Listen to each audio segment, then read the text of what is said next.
2000년 전 목요일 저녁 6월절 하루 앞둔 날 예수님과 제자들은 함께 식탁에 둘러 앉았습니다. 우리가 성목요일 이렇게 이야기하고 또 다락방, 예수님께서 다락방에서 함께 제자들과 식사를 했기에 다락방 이야기라고 하는 내용이 요한복음 13장에서 17장까지 제법 길게 펼쳐집니다. 그날 밤 제자들의 마음이 매우 불안하고 두려웠습니다.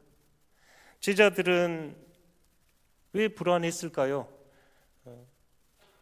여러분 요한복음 13장을 쭉 따라오셨으면 이해가 됐을 건데, 근심하고 염려하고 불안해하는 제자들에게 예수님이 하신 말씀이 너희는 마음에 근심하지 말라, 하나님을 믿으니 또 나를 믿으라 말씀하셨습니다. 근심하고 있으니 근심하지 말라 했겠죠. 요한복음을 내용을 아시거나 또 함께 예배를 쭉 드리신 분들은 이 배경을 조금 이해할 수 있는데요. 그날 밤 예수님께서는 제자들의 발을 씻겨주셨고 마지막 식탁에서 함께 식사를 하셨습니다. 그런데 그 식탁 자리에서 깜짝 놀랄 이야기를 세 가지를 연거푸 말씀하시는데요. 첫 번째, 내가 이제 떠나갈 건데 너희들이 나를 따라올 수 없을 거야. 거기 앉아있는 제자들은 지난 3년간 모든 것을 버려두고 예수님을 스승 삼아 따랐습니다. 자신의 모든 삶을, 과거의 삶을 던져주고 그물도 버리고 배도 버리고 심지어 가족도 버리고 예수님을 따랐거든요. 희망에 찼습니다. 예수님께서 가난한 이들과 함께 식탁을 나누시고 병자를 치유하시고 귀신들을 쫓아낼 때 그들의 가슴은 뛰었습니다. 아, 하나님의 나라가 이런 곳이구나. 살맛 나는 세상, 예수님 안에서 꿈꿨거든요. 그리고 마침 예루살렘에 들어왔습니다. 주님이 통치하실 거라 기대했는데 웬걸요? 주님께서 내가 이제 여러분 떠나가겠습니다. 그런데 주님이 떠나가면 우리가 따라가면 좋겠지만 여러분이 그곳에 올 수 없습니다. 주님께서 이렇게 말씀하십니다. 그때 제자들의 마음에 너무너무 두렵고 불안하고 근심이 됐습니다. 알 수 없는 미래가 우리를 불안하고 두렵게 하죠. 지금 제자들이 그렇습니다. 불안하고 두렵고 떨립니다. 그러니 주님께서 그들을 향해서 너희 마음에 근심하지 말라 말씀하셨습니다. 두 번째 큰 이유는 신뢰의 붕괴였습니다. 믿음의 붕괴인데, 그래서 설령 예수님이 좀 떠나가셔도 수제자 베드로와 함께 3년 동안 동고동락했던 제자들이 함께 지낼만 했을 겁니다. 그런데 예수님은 그 자리에서 놀랄 만한 이야기를 하셨는데 너희 중에 한 명이 나를 팔 거다. 수제자라고 자처하는 베드로가 나를 3번이나 부인할 거다. 제자들 공동체가 산산이 깨져버린 겁니다. 옆 사람을 신뢰할 수가 없는 거죠. 스승을 파는 자를 어떻게 신뢰할 수 있는가요? 큰소리치는 베드로도 예수님을 부인한다고 하니 믿을만하지 못합니다. 저희가 세상을 살 때 지옥을 맛보는데 바로 곁에 있는 사람 믿지 못할 때죠. 곁에 있는 사람 믿지 못하는 그곳이 지옥입니다. 지금 제자들의 마음이 그렇습니다. 스승은 떠나간다 하죠. 누구 하나 의지해서 신뢰해서 이 여정 걸어갈 수 있을까 물을 때 그들이 확신할 수 없었기에 그들은 근심하고 염려했습니다.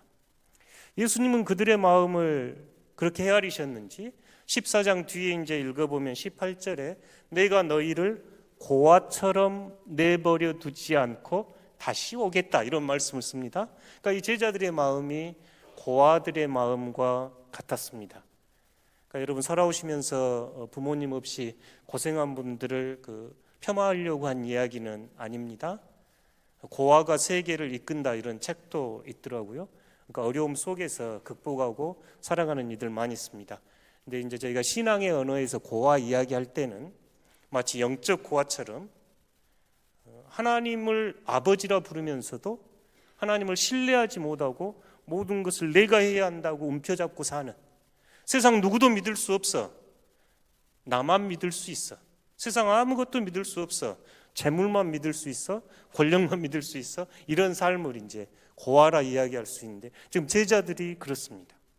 스승도 이제 떠나간다고 하니 믿을 수도 없고 곁에 있는 동료도 믿을 수 없고 믿을 사람은 이제 자기밖에 안 남은 그런 고아와 같은 상실을 맛보고 있습니다. 제자들이 얼마나 두렵고 근심했기에 얼굴에 근심 그렇게 쓰여 있었던 모양이죠. 하늘이 꺼지고 땅이 꺼지고 이런. 그러니 예수님께서 그들을 향해서 근심하지 말라. 너희는 마음에 근심하지 말라. 하나님을 믿으니 또 나를 믿으라. 이렇게 말씀합니다. 여러분 이 자리에 앉아 계시면서 근심 걱정 없는 분 계신가요? 제 아이가 초등학교 3학년 때 글을 써왔는데 인생은 힘들 수 있다. 초등학교 3학년이 제가 보기에 가장 세상에서 행복한 아이가 Life can be hard 이렇게 써왔더라고요. 장문을 쭉 해왔어요. 초등학교 3학년짜리도 힘들구나. 저희가 인생에 걱정거리, 근심거리, 두려움과 불안 없는 사람 어디 있는가요? 성경 안에 염려하지 마라, 두려워하지 마라, 근심하지 마라, 불안해하지 마라 이런 말이 한 1000번 나와 있다고 합니다.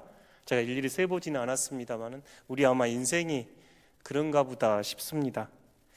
그런데 예수님께서 근심하지 말라, 성경 곳곳에서 두려워하지 말라, 불안해하지 말라 이렇게 말씀하시는데 그 매우 이건 실제적으로 신앙과 영적인 문제이기 때문에 그렇습니다. 우리가 보통 불안해하고 두려워하고 사는 그 자체를 훨씬 뛰어넘어서 불안에 사로잡혀 있고 근심에 사로잡혀 있고 두려움에 사로잡혀 있을 때 우리는 마음의 문을 닫고 두 손을 움켜쥡니다. 지금껏 가진 것이라고는 얼마가 됐든 그것을 지키기 위해서 더 움켜쥐고 더 지키려고 두려움의 성을 쌓습니다. 불안과 두려움의 성 안에서 다른 사람을 바라보고 다른 사람을 사랑하고 심지어 하나님 사랑의 마음도 조금 더 생기지 않습니다. 그래서 성경 안에서 두려움, 불안, 근심은 불신앙의 표현입니다. 하나님이 계시는데 마치 하나님이 안 계신 것 같이 살아가는 우리의 모습이 근심이나 두려움이나 불안으로 드러나기 때문에 성경에서는 이를 불신앙으로 여깁니다. 성경 안에서는 그래서 수많은 구절들이 우리를 두려워하지 마라, 근심하지 말라, 근심을 주께 맡겨라, 불안해하지 말라, 강하고 담대하라 하는 구절들이 너무너무 많습니다. 오늘 근심하고 두려워하는 제자들에게 주님께서는 너희는 마음에 근심하지 말라, 하나님을 믿으니 또 나를 믿으라 말씀하신 후에 저 뒤쪽 27절에 가면 이 말씀을 다시 한번 하시는데 함께 읽어보겠습니다. 평안을 너희에게 끼치노니 곧 나의 평안을 너희에게 주노라. 내가 너희에게 주는 것은 세상이 주는 것과 같지 아니하니라. 너희는 마음에 근심하지도 말고 두려워하지도 말라. 아멘. 사랑하는 덕신교회 성도 여러분, 2026년 첫 주일 예배를 드리면서 이 말씀 가슴에 품을 수 있기를 바랍니다. 주님께서 주시는 평화가, 주님께서 주시는 평안이, 세상이 줄 수 없는 그 평화가 여러분에게 가득하시기를 진심으로 기원합니다. 주님께서 여러분에게 불안해하지 말라, 두려워하지 말라, 내 평화를 너희에게 주겠다. 이 평화는 세상이 줄 수 없는 평화라고 말씀하시는 그 평화 속에 2026년 한 해 복되게 살아가는 여러분 되시기를 진심으로 기원합니다. 주님께서 근심 많고 걱정 많고 염려 많은 저희들에게 너희는 마음에 근심하지 말라, 그리고 하셨던 말씀이 아버지를 믿으니, 하나님을 믿으니 또 나를 믿으라 하신 믿음으로 초대입니다. 저희가 신앙에서 가장 중요한 첫 걸음이 믿음. 믿어야 살죠. 그런데 우리가 그럼 목사님 믿음이 뭔가요? 이렇게 물어볼 수 있겠죠. 제가 하나님을 믿습니다, 예수님을 믿습니다, 성령님을 믿습니다, 사도신경을 통해서 신앙 고백을 했는데 그럼 목사님 믿음이 뭐예요? 이렇게 물어볼 때 우리가 믿음의 조상 아브라함을 바라보게 됩니다. 성경 안에서 아브라함은 믿음의 조상이고 신앙의 가장 큰 주제 믿음을 우리에게 가져오신 분이 아브라함이거든요. 창세기 12장부터 나오는 이 아브라함, 자신의 고향을 떠났습니다. 친척과 아비집을 떠나 낯선 땅으로 갔습니다. 하나님께서는 놀라운 약속을 해주셨어요. 하늘의 별처럼 땅의 모래알처럼 내 후손이, 내 자손이 이 땅을 가득 채울 것이다. 그럼에도 불구하고 창세기 15장 가면 아브라함에게 희망은 털끝조차도 없습니다. 나이는 먹어가지고 이제 더 이상 자녀를 출산할 수도 없고 이제 그의 후손들은 기대하기도 없습니다. 이름이 열국의 아비, 모든 만민의 아버지라고 하는 아브라함에게 단 한 명의 자손도 없는 그때 아브라함은 텐트 안에서 매우 불안하고 두렵고 우울했습니다. 내 인생 실패했구나. 하나님 그렇게 따라서 왔는데 아무것도 없구나. 남은 것도 없고 불안하고 두렵고 근심한 그때에 그곳에 여호와 하나님께서 아브라함을 찾아오셨습니다. 창세기 15장 5절과 6절 함께 읽어보겠습니다. 그를 이끌고 밖으로 나가 이르시되 하늘을 우러러 뭇 별을 셀 수 있나 보라. 또 그에게 이르시되 내 자손이 이와 같이 있으리라. 아브라함이 여호와를 믿으니 여호와께서 이를 그의 의로 여기시고 15장 6절은 너무너무 중요한 구절입니다. 아브라함이 하나님을 믿으니 그를 의롭게 여겼다. 우리가 믿음으로 구원받습니다 이럴 때 그 근거 본문입니다. 바울은 갈라디아서 로마서에서 이 구절을 거듭거듭 언급하면서 믿음으로 우리가 구원을 받았습니다 그럴 때 가장 믿음의 모델이 이 아브라함이고 아브라함이 하나님을 믿으니 그를 의롭게 여겼습니다 하는 구절은 성경에서 우리가 흔히 한자로 이야기할 때 이신칭의 그럴 때 믿음으로 의롭게 됩니다 하는 구절의 본문이 창세기 15장 6절입니다. 아무것도 보이지 않고 아무 희망도 없어 보이고 두려움과 불안 속에 있는 그 자리에서 아브라함은 하나님을 믿었고 하나님은 그를 의롭게 여겼다. 그래서 모든 믿음의 조상을 아브라함 이렇게 우리가 이야기합니다. 이 과정의 5절은 우리를 믿음으로 초대하는 세 가지 동사들이 등장합니다. 우리가 믿음을 동사 이렇게 이야기하는데요. 말씀을 잘 봐보십시오. 하나님께서는 아브라함을 텐트 안에서 장막 안에서 밖으로 나가 이르시되 장막 밖으로 데리고 나가서 이르셨습니다. 두 번째, 하늘을 바라보면서 뭇 하늘의 별들을 셀 수 있나 보라 이야기합니다. 깊이 성찰하면서 하늘의 별들을 바라보라. 첫 번째는 장막 밖으로 나가라. 두 번째는 뭇 하늘의 별들을 세어 보라. 세 번째는 성경 안에서는 드러나지 않는 아브라함의 이제 순종과 응답인데 저는 그것을 빈손 이렇게 이야기해 보겠습니다. 아브라함은 장막 밖으로 나갔습니다. 귀중한 조언이 있다 싶습니다. 영적 인사이트가 있는 말씀인데요. 우리가 텐트 안에 갇혀 있다 이 말은 자기 세계 안에 빠져 있습니다. 두려움의 세계, 불안의 세계, 자기 경험의 세계, 내가 꿈꾸는 세계, 그 안에 빠져 있어서 더 이상 희망할 수 없기에 절망합니다. 아브라함에게 그 텐트 안은 자신의 좁은 소견이요, 자신의 경험이요, 자신이 계산할 수 있는 현실적인 삶이었을 겁니다. 그는 그 공간에서 나는 자식이 없어하며 절망하는 그때 자신의 한계와 자신의 불가능에 주목하고 있을 때 하나님께서는 그를 밖으로 끄집어냅니다. 장막 밖으로 나와라. 장막 밖으로 나가는 것이 첫 번째 믿음입니다. 우리도 각자의 세계 안에 갇혀 삽니다. 믿음은 이 세계를 깨뜨리고 밖으로 나가는 것입니다. 나의 세계를 깨고 나와서 하나님의 세계로 나가는 것. 내 자리에 머물지 않고 하나님의 자리로 옮겨가는 것. 믿음의 첫 번째 여정입니다. 두 번째 믿음의 여정은 하늘의 뭇 별들을 보라합니다. 하늘의 많은 별들을 바라보라. 장막 밖으로 나온 그들에게 아브라함에게 여호와께서 하셨던 말씀은 하늘의 별들을 보라였습니다. 셀 수 있는지 보라. 칠흑 같은 어두움 속에서 별은 빛납니다. 우리의 인상의 고난과 절망과 고통의 자리에서 믿음은 시작됩니다. 믿음이 시작되는 곳은 절망의 자리요, 포기의 자리요, 상처의 자리입니다. 그곳에서 아브라함은 밤하늘의 별들을 보기 시작했습니다. 믿음의 두 번째 정의입니다. 믿음은 내 인생의 가장 어두운 때, 하나님을 바라보는 것입니다. 현실의 어두움은 약속의 별을 가장 선명하게 보여주는 완벽한 배경입니다. 여러분 삶의 자리가 칠흑같이 어두운가요? 앞뒤가 보이지 않습니까? 바로 믿음이 자라는 그 곳입니다. 여러분에게 하늘의 별들은 어떤 것 있는가요? 여러분은 무엇을 바라보기 원하신가요? 신앙은 별이신 예수 그리스도를 바라보라 초대합니다. 저희가 성탄의 장식, 성탄 추리의 맨 위에 꼭대기에 약속의 별을 거는 이유이지요. 우리에게 오신 그 약속의 별은 예수 그리스도였기 때문입니다. 텐트 밖으로 나가십시오. 두 번째, 예수 그리스도를 바라보십시오. 세 번째, 빈손을 내밀라인데요. 제가 이 제목은 지거 퀘더의 그림에서 좀 가져와 봤습니다.